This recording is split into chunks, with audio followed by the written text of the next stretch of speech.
এখন দুপুর 12:30 বাজে, আর আমি রেডি হয়ে গেছি।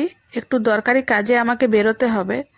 সকালে ঘুম থেকে উঠেছি ওই 7:30টার দিকে, আর সকালের সমস্ত কাজ হয়ে গেছে, ব্রেকফাস্টও করে নিয়েছি। আর সকালের যে সমস্ত কাজ থাকে সমস্ত কিছুই হয়ে গেছে। আর এখন একটু দরকারি কাজে বেরোচ্ছি, কাজটা খুবই জরুরি, তাই বেরোতে হচ্ছে। আর আজকের ওয়েদারটাও মোটামুটি ভালো আছে, তো সেই জন্য ভাবলাম যে কাজটা তাড়াতাড়ি সেরে নিই। এখন প্রায় প্রত্যেক দিনই বৃষ্টি হচ্ছে, তো তো আজকে একটু ফাঁকা আছে, তাই আজকে কাজটা সেরে নেব। তো আমি বেরিয়ে পড়েছি টোটোতে করে, আর আজকে বাড়িতেই টোটো ডেকে নিলাম। আজকে আর মেন রোডের কাছে এসে টোটো ধরিনি। তো যেতে ওই 5 মিনিট থেকে 7 মিনিট টাইম লাগবে, খুব বেশি সময় লাগবে না। আর ওই হাসপাতাল মোড়ের কাছে যেতে হবে। তো চলো তাহলে যাওয়া যাক, দেখা যাক আজকে কাজটা সারতে পারি কিনা। তো আমি পৌঁছে গেছি আমাদের গ্যাস ডিস্ট্রিবিউটারের অফিসে। তো এখানে আমার একটু কাজ আছে, তো কাজটা সেরে নিই, দেখি কতটা সময় লাগে।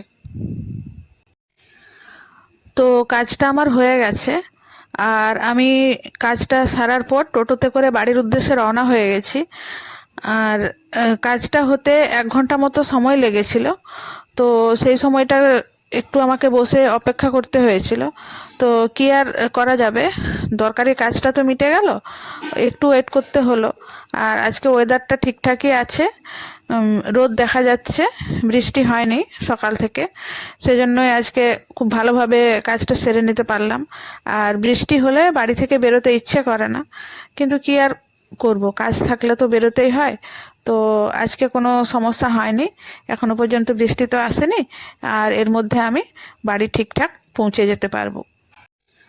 তো আমি বাড়িতে ফিরে চলে এসেছি, আর এসে দেখলাম যে বোন জিও মার্ট থেকে সমস্ত জিনিসগুলো অর্ডার করেছে, আর খুব তাড়াতাড়ি ডেলিভারি হয়ে যাচ্ছে, 10 মিনিটের মধ্যে হোম ডেলিভারি পেয়ে যাচ্ছি। তাই আমরা প্রায় দিনই জিও মার্ট থেকে জিনিসপত্র অর্ডার করছি, আর এতে খুব সুবিধাও হচ্ছে। আমাদেরকে কষ্ট করে আর যেতে হচ্ছে না, হোম ডেলিভারি পেয়ে যাচ্ছি সব, আর কোনো অসুবিধা হয়নি। আজকের কাজটা খুব ভালোভাবে করতে পারলাম, আর এটা নিয়ে খুব টেনশনে ছিলাম। কাজটা হয়ে গেল, আর এখন কোনো সমস্যা নেই। তো এখন একটু স্নান খাওয়া দাওয়া করব, আর তারপরে রেস্ট নেব। তো আজকের মতো ভিডিওটা এটুকু পর্যন্তই, দেখা হবে পরবর্তী আবার